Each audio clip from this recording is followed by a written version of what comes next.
नमस्कार दोस्तों, मैं लक्ष्य HSSC math with Mukesh YouTube channel पर आप सभी का स्वागत करता हूं। आपको पता है हमारी साइंस की सीरीज चल रही है बायोलॉजी की, और ये हमारी बायोलॉजी के अंदर थर्ड वीडियो है।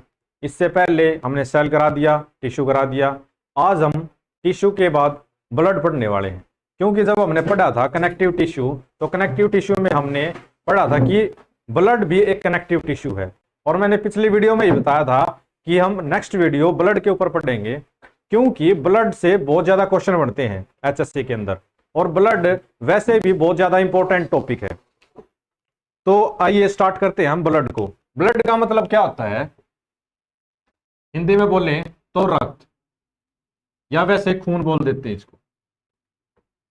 तो ब्लड वैसे अगर देखा जाए तो ह्यूमन के अंदर, मानव के अंदर अप्रोक्सीमेटली कितना ब्लड होता है? 5 से लेकर 6 लीटर के अंदर ह्यूमन के अंदर ब्लड होता है। और ये ब्लड बनता कहां पे है? ह्यूमन के अंदर। ये क्वेश्चन अगर पूछ लिया जाए कि ह्यूमन बॉडी के अंदर ब्लड कहां पर बनता है, तो वो बनता है बोन मैरो के अंदर। कहां पे बनता है? बोन मैरो के अंदर। बोन मैरो, हिंदी में बोले तो अस्थि, अस्थि मज्जा। क्या? अस्थि मज्जा। ह्यूमन बॉडी के अंदर ब्लड कहां पर बनता है? यह क्वेश्चन आ जाए तो क्या आंसर करोगे? अस्थि मज्जा, यानी कि बोन मैरो। और अगर एक फिटस, फिटस के अंदर कहां बनेगा? फिटस के मत फिटस उसको बोलते हैं जो बच्चा अभी जन्म नहीं लिया, जिस बच्चे ने अभी तक जन्म नहीं लिया, यानी कि वो है बच्चा अभी मां के पेट में है, तो उस बच्चे के अंदर ब्लड कहां पे बनेगा? वो बनेगा लीवर के अंदर। कहां पे? लीवर के अंदर। और ह्यूमन वैसे एडल्ट के अंदर कहां पे बनेगा? बोन मैरो के अंदर, अस्थि मज्जा के अंदर। ठीक है, तो नेक्स्ट हम स्टार्ट करते हैं डिटेल से ब्लड को। ब्लड को हम 2 टाइप्स में पढ़ेंगे। एक तो ब्लड होता है, ब्लड के अंदर होता है प्लाज्मा। प्लाज्मा के अंदर क्या क्या होगा? ब्लड होगा नहीं, वाटर होगा, और क्या होगा? प्रोटीन होगा। और इससे नेक्स्ट पार्ट है वो होता है कार्पल्स। कार्पल्स बोल देते हैं उसको, ऑर्गेनाइज्ड मैटर बोल देते हैं, यानी कि संगठित पदार्थ। उसके अंदर हम क्या पढ़ेंगे? WBCs, RBCs और प्लेटलेट्स, या इसको हम वैसे कहें तो ब्लड सेल्स बोल देते हैं। तो डिटेल से देखते हैं एक बार डायग्राम के थ्रू। ब्लड के अंदर क्या होता है? प्लाज्मा होता है, एंड और क्या होता है? इसको हम किस किस नाम से बोलते हैं? ब्लड सेल बोल देते हैं, ऑर्गेनाइज्ड मैटर बोल देते हैं, यानी संगठित पदार्थ, या कार्पल्स, कार्पल्स बोल देते हैं। इन सभी का मतलब क्या है कि इसके अंदर आरबीसीज होंगी, WBCs होंगी, और प्लेटलेट्स होंगी। क्या होंगी? प्लेटलेट्स। और प्लाज्मा के अंदर क्या क्या होगा? प्लाज्मा के अंदर होगा वाटर होगा, प्रोटीन होगा, और शुगर साल्ट वगैरह सब, शुगर साल्ट ये होंगे। अब वाटर कितने परसेंट होता है, और प्रोटीन, शुगर, साल्ट और न्यूट्रिशन कितने परसेंट होता है? वाटर होता है 90 से लेकर 92% वाटर होता है। और एक बार ये प्लाज्मा कितना परसेंट? फॉर एग्जांपल जैसे कि ये ब्लड है, 100% ब्लड है, तो इसमें से प्लाज्मा होगा 55%। कितना? 55% तो प्लाज्मा होगा, और बाकी ये बच गया ब्लड सेल, ऑर्गेनाइज्ड मैटर और कार्पल्स। ये कितने परसेंट होंगे सर? ये होंगे 45%। अब ये 55% है ना, इसका 55% का 90 से 92% कितना होगा? वाटर होगा। और बाकी बच गया जो 8 से लेकर 10% है, 8 to 10% में सब ये प्रोटीन, शुगर और साल्ट आ जाएंगे। अब इसके बाद प्रोटीन को हम पढ़ते हैं, जो कि इंपॉर्टेंट है, वही डिस्कस करेंगे कि ब्लड के अंदर कौन कौन से प्रोटीन होते हैं सर। ब्लड के अंदर 3 प्रोटीन होते हैं। कौन कौन से? फाइब्रोनेजन, ग्लोब्यूमिन और एल्बुमिन। इनका क्या काम होता है हम थोड़ा थोड़ा इसको डिस्कस करते चलेंगे, जो कि हमारे एग्जाम के पॉइंट ऑफ व्यू से बहुत इंपॉर्टेंट है। हम प्लाज्मा को देखते हैं। प्लाज्मा में हमने पढ़ा वाटर 92%।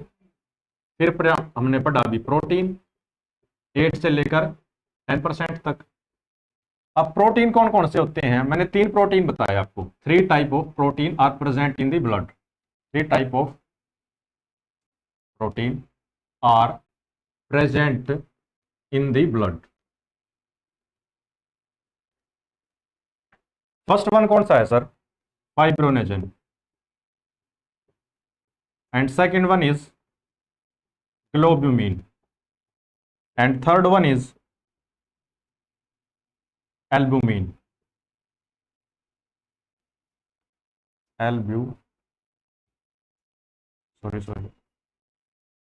एल्ब्यूमिन। अब फाइब्रोनेजन प्रोटीन का क्या काम होता है, ग्लोब्यूलिन प्रोटीन का क्या काम होता है और एल्ब्यूमिन का क्या काम होता है। फाइब्रोनेजन क्लोट फॉर्मेशन में हेल्प करता है। किस में हेल्प करता है? क्लोट फॉर्मेशन में। वैसे तो क्लोट फॉर्मेशन का काम जो ब्लड सेल होती है, प्लेटलेट्स भी वो क्लोट फॉर्मेशन में काम करता है, लेकिन प्लेटलेट्स के साथ ये फाइब्रोनेजन प्रोटीन भी ऐड होकर क्लोटिंग में हेल्प करता है। ठीक है। और ग्लोब्यूलिन का क्या काम होता है? ये हमें इम्यूनिटी में हेल्प करता है। फॉर एग्जांपल, अगर ब्लड के अंदर कोई भी अदर बैक्टीरिया वायरस आ जाए, इंजेक्ट कर जाए, तो ग्लोब्यूलिन प्रोटीन उसको इनएक्टिव करने का काम करेगा। क्या काम करेगा? उसको इनएक्टिव करने का काम करेगा और हमारी इम्यूनिटी को बढ़ाएगा। इसका ग्लोब्यूलिन का काम हो गया। और एल्ब्यूमिन का क्या काम होगा? एल्ब्यूमिन मेंटेन रखता है किसको? बीपी को। मेंटेन बीपी को रखता है। बीपी का मतलब होता है ब्लड प्रेशर। क्या होता है? Blood pressure. अब ब्लड प्रेशर को भी हम देख लेते हैं एक बार कि ब्लड प्रेशर क्या होता है और कितना होता है, और जो मेजरमेंट करते हैं वो क्या क्या करते हैं, किसकी करते हैं। आप लोगों में से कोई बता सकता है कि नॉर्मल इंसान का ब्लड प्रेशर कितना होता है? बता सकता है कोई?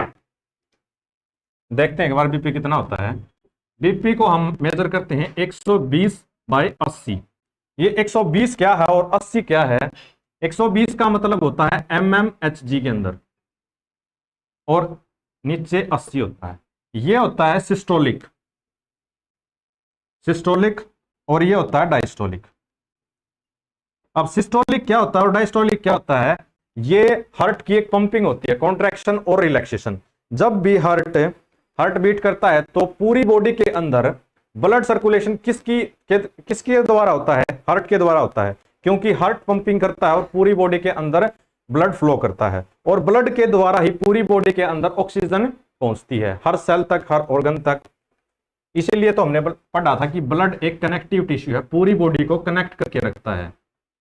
क्या करके रखता है? कनेक्ट करके रखता है। इसीलिए blood is a connective tissue. और किस फॉर्म में है? ये लिक्विड फॉर्म में है, इसीलिए लिक्विड कनेक्टिव टिश्यू हो गया। तो सिस्टोलिक का मतलब होता है जब हार्ट कॉन्ट्रैक्शन करता है, कॉन्ट्रैक्ट करके जब रिलैक्स करता है, तो वो जो प्रेशर छोड़ता है ना, वो प्रेशर को हम मापते हैं 180। और जो नॉर्मल रिलैक्सेशन का होता है डायस्टोलिक, जो रिलैक्सेशन बोलते हैं इसको हम, वो होता है 80 mm। इसलिए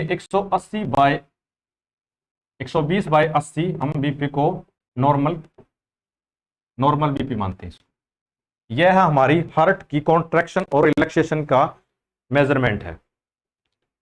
ठीक है सर। उसके बाद हमने पढ़ लिया प्लाज्मा को, पढ़ लिया हमने, प्रोटीन को डिस्कस कर लिया, वाटर हमने बता दिया 90 से 92% होता है। इसके बाद हम डिस्कस करेंगे कार्पल्स को, यानी कि ब्लड सेल्स को।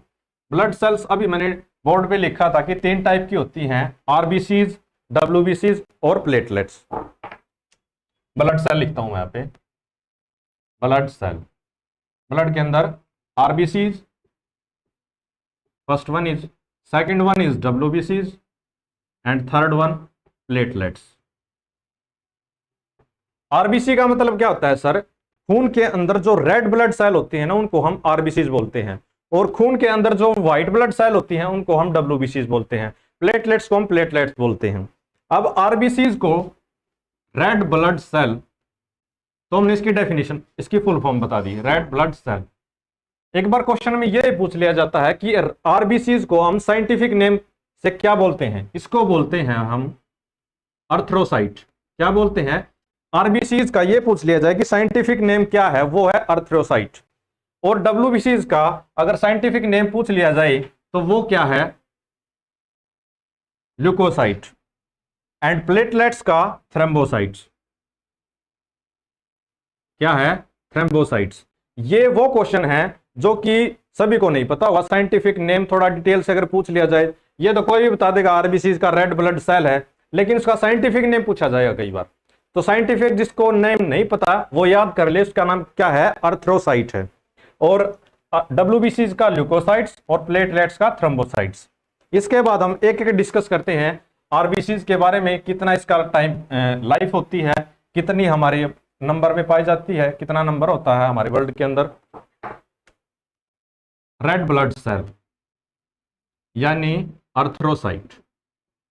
आरबीसीज बनती कहां पे हैं सर? सबसे पहले क्वेश्चन ये आएगा कि आरबीसीज कहां पे बनती हैं। आरबीसीज बनती हैं बोन मैरो के अंदर। कहां पर बनती है? बोन मैरो के अंदर। बोन मैरो यानी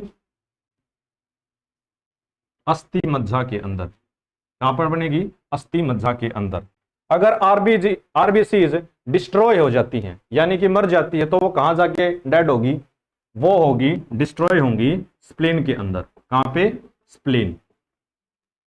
स्प्लीन को हिंदी में क्या बोलते हैं हम? प्लीहा। क्या बोलते हैं? प्लीहा। अगर ये पूछ लिया जाए जैसे कि आरबीसी कहां बनती है, वो बोन मैरो के अंदर, और डेड कहां पे होती हैं, डिस्ट्रॉय कहां पे होती हैं, वो स्प्लीन के अंदर होती हैं। इसके बाद नेक्स्ट क्वेश्चन बनता है कि नंबर ऑफ आरबीसीज कितना होता है सर ब्लड के अंदर? तो नंबर ऑफ आरबीसीज होता है लगभग 50 लाख के लगभग। कितना? 50 लाख। और ये कितने पे होता है? 100 ml of blood. 100 ml of blood. जो भी हम काउंटिंग बताएंगे वो 100 ml ब्लड के ऊपर ही बताएंगे। इसके बाद आरबीसीज का लाइफ टाइम मतलब कितने दिनों तक जीती है। जैसे कि ह्यूमन का लाइफ टाइम अगर पूछा जाए तो लगभग अप्रोक्स 100 साल माना जाता है, लेकिन इससे भी इतना है नहीं, घट चुका है। इसी तरह हम आरबीसीज का काउंट करें तो उसका लाइफ टाइम होता है 120 दिन का। 120 दिन के बाद आरबीसीज ऑटोमेटिकली डेड हो जाती हैं, और डेड होंगी तो कहां पे जाके डेड होंगी? स्प्लीन के अंदर। अभी मैंने बताया था स्प्लीन के अंदर। स्प्लीन कहां? प्लीहा के अंदर। कहां होंगी? स्प्लीन प्लीहा के अंदर डेड होंगी। ये तो था हमारा आरबीसी पे डिस्कशन। हाँ, एक क्वेश्चन और बनता है, अगर डिफिशियंसी ऑफ आरबीसीज है। डिफिशियंसी का मतलब होता है कमी। अगर आरबीसी की कमी हो जाए तो कौन सा डिजीज होगा? डिफिशियंसी ऑफ आरबीसीज, वो होगा एनीमिया डिजीज। कौन सा डिजीज होगा? Anaemia disease. यह बहुत इंपॉर्टेंट क्वेश्चन है। यह डिजीज का भी है, लेकिन हम और डिजीज, जब डिजीज का चैप्टर करेंगे उसके अंदर हम सभी डिजीज पढ़ेंगे, लेकिन यह है आरबीसीज का जो टॉपिक चल रहा था उसके बेस पे यह बता दिया कि आरबीसीज की कमी से कौन सा रोग होता है? एनीमिया डिजीज होता है। इसके बाद आरबीसीज हमारा कंप्लीट होता है, तो नेक्स्ट पढ़ते हैं हम डब्ल्यूबीसीज को। डब्ल्यूबीसीज का मतलब व्हाइट ब्लड सेल। डब्ल्यूबीसीज फुल फॉर्म क्या होगी इसकी? White blood cell. और साइंटिफिक नेम क्या होगा इसका? ल्यूकोसाइट। अब जैसे आरबीसीज का 120 दिन का लाइफ टाइम था, तो इसका कितना होता है? 6 to 7 डेज। 6 to 7 days. और नंबर कितना होता है आरबीसीज का ब्लड के अंदर? 6000 से 8000। और कितने ऊपर? 100 ml ऑफ ब्लड के ऊपर। 6000 to 8000 100 ml ऑफ ब्लड। ठीक है। इसके बाद व्हाइट ब्लड सेल का क्या काम होता है? इसका काम होता है इम्यूनिटी प्रोवाइड करना। क्या? इम्यूनिटी प्रोवाइड करना। जब भी कोई बैक्टीरिया या वायरस हमारी बॉडी के अंदर एंटर करता है या ब्लड के अंदर एंटर करता है, तो डब्ल्यूबीसीज उससे फाइट करती हैं और उसको डीएक्टिवेट कर देती हैं, और हम बीमार होने से बच जाते हैं। अगर जब डब्ल्यूबीसीज के कंट्रोल में नहीं होती, वो बैक्टीरिया वायरस ज्यादा हैवी हो जाता है, तो हम बीमार पड़ते हैं, क्योंकि डब्ल्यूबीसीज से फाइट नहीं कर पाती। ठीक है सर। इसके बाद ये हमने डब्ल्यूबीसीज के बारे में पढ़ा। इसके बाद हम पढ़ेंगे प्लेटलेट्स के बारे में। किसके बारे में? प्लेटलेट्स के बारे में।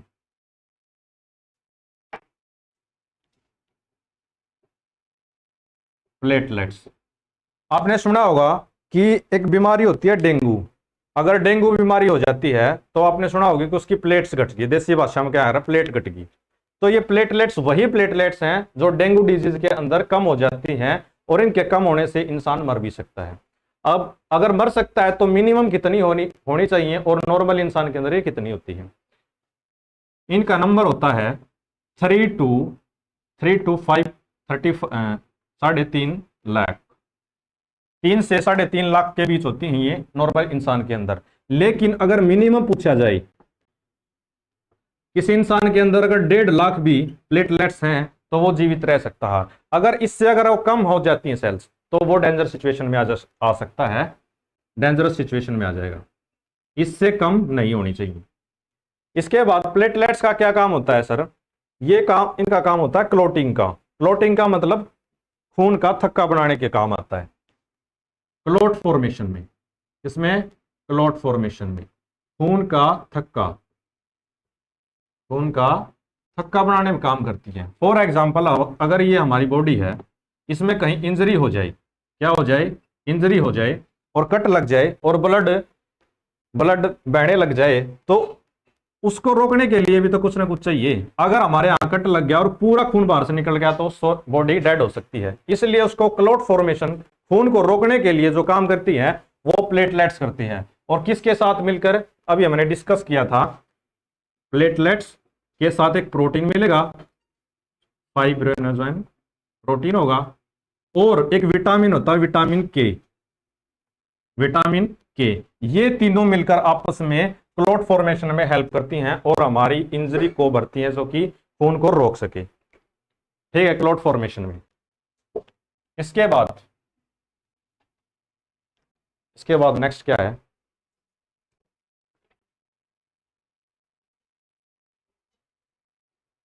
हाँ, डिफिशियंसी ऑफ प्लेटलेट्स। अगर डिफिशियंसी ऑफ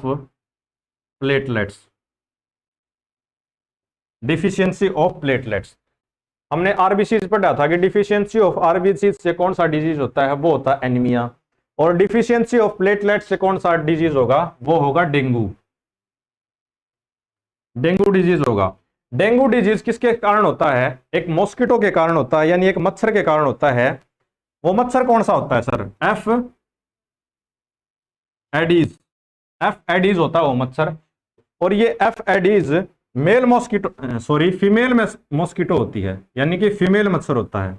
जितनी भी डिजीज मच्छरों के कारण होती हैं वो सब फीमेल्स के कारण ही होती है। मेल बहुत सीधे साधे और सिंपल होते हैं, उनके कारण कोई भी डिजीज नहीं होती। क्यों सर? क्योंकि फीमेल तो खून चूसने में माहिर होती है। फीमेल क्या करती हैं? खून चूसती हैं फीमेल। लेकिन मेल मॉस्किटो है ना, वो सिर्फ ही प्लांट जूस पर निर्भर होता है, प्लांट जूस पर।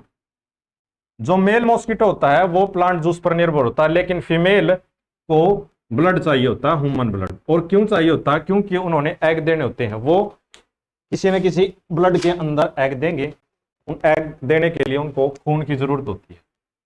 लेकिन मेल बहुत ही सिंपल होते हैं, वो प्लांट जूस पर ही निर्भर रहते हैं। अगर कोई भी डिजीज पूछ लिया जाए कि ये बताओ मेल मच्छर से कौन सा डिजीज होता है, और एग्जाम्पल में दे दिया जाए जैसे कि डेंगू, मेल मॉस्किटो लिख देता हूं पहले पे, हाँ, डेंगू, मलेरिया, चिकनगुनिया, या फिर नन ऑफ दीज। कि मेल मॉस्किटो से कौन सा डिजीज होता है? तो नन ऑफ दीज, कोई डिजीज नहीं होता। ये सब फीमेल के कारण होते हैं। और जैसे मैंने बताया था कि डेंगू किसकी वजह से होता है? फीमेल एनाफिलेज, यानी फीमेल एडीज की वजह से। इसके बाद मलेरिया भी डिजीज होता है, वो होता है फीमेल एनाफिलेज की वजह से। किसकी वजह से? फीमेल एनाफिलेज। और वो एक न तो वायरस की वजह से होता है, वो होता है एक प्रोटोजोआ की वजह से। प्रोटोजोआ जिसका नाम है प्लाज्मोडियम। यह एक प्रोटोजोआ है, न कि एक वायरस है, ना ये बैक्टीरिया है। तो एक क्वेश्चन पूछ लिया जाता है कि प्लाज्मोडियम वायरस है, बैक्टीरिया है, क्या है? तो ये एक प्रोटोजोआ है। ठीक है, इसके बाद हमने प्लेटलेट्स कंप्लीट कर लिया। इसके बाद हम देखेंगे कि ब्लड ग्रुप, सुना होगा आपने कि उसका ब्लड ग्रुप ए है, उसका ब्लड ग्रुप बी है, उसका ब्लड ग्रुप ओ है, या किसी का ब्लड ग्रुप ए बी है। तो ब्लड ग्रुप के बारे में डिस्कस करेंगे। ब्लड ग्रुप का कॉन्सेप्ट किसने दिया था? ब्लड ग्रुप का कॉन्सेप्ट किसने दिया? चार्ल्स लैंडस्टीनर ने। चार्ल्स लैंडस्टीनर ने ब्लड ग्रुप का कॉन्सेप्ट दिया था। और ब्लड ग्रुप कितने होते हैं? 4 टाइप के होते हैं। ब्लड ग्रुप 4 टाइप के होते हैं, A B and A B and O. ये 4 टाइप के ब्लड ग्रुप होते हैं। लेकिन सर हमने तो सुना है कि कहीं पे ए पॉजिटिव होता है, कहीं पे ए नेगेटिव होता है। ये तो 8 हो गया ऐसे तो। A positive, A negative, B positive, B negative, A B positive और ए बी नेगेटिव और ओ पॉजिटिव और ओ नेगेटिव। ये 8 ब्लड ग्रुप हो गए वैसे तो। लेकिन जो ये ग्रुप होते हैं ये 4 ही होते हैं। लेकिन ये ए नेगेटिव और पॉजिटिव का कॉन्सेप्ट आर एच फैक्टर कहलाता है। क्या कहलाता है? R H factor. R H factor क्या होता है? अब इसे डिस्कस करते हैं। R H factor, R H का मतलब होता है, यह एक कॉन्सेप्ट लिया है रेसेस मंकी से।